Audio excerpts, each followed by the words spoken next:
அந்த ஊழலுடைய அடுத்த கட்டம்னு தான் சொல்வேன். ஏன்னா கட்சிக்காரங்களோட இருந்தது இப்ப அதிகாரிகள் மட்டத்திலையும் பரவிடுச்சு அப்படின்னு சொன்னா அதுக்கப்புறம் என்ன இருக்கு சொல்லுங்க. அமைச்சர்களோடு கொல்யூஷன் அதிகாரிகள் அப்படின்றது இப்பதான் நம்ம புதுசா கேள்விப்படுறோம். ஏன்னா அதான் சொல்லணும், எனக்கு தமிழகத்தை பொறுத்த வரைக்கும் டெண்டர் கான்ட்ராக்ட்ல கட்சி நிர்வாகிகளுடைய தலையீடு இருக்கும். அவங்க சொல்றவங்க கான்ட்ராக்ட் கொடுக்குறாங்க. அதனாலதான் அந்த மாமூல் வாழ்க்கை. நீங்க சொல்லலாம் இது என்ன சார், இது வாட்ஸ்அப் சாட், ஸ்கிரீன் சாட், இதெல்லாம் ஒரு ஆதாரமா?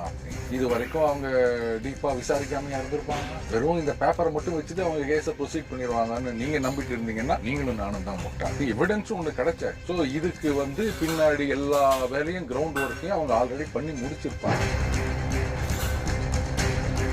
எவிடன்ஸ் சொல்றாங்க இல்லையா, அது அவங்க கையில இருக்கும்போது அதை வச்சு அவங்க ப்ரொசீட் பண்ணிடுவாங்க. அண்ட் ஒரு விஷயம் புரிஞ்சுக்காங்க, மணி லாண்டரிங் அப்படின்ற ஆஸ்பெக்ட் வந்துருச்சுன்னு சொன்னாங்க.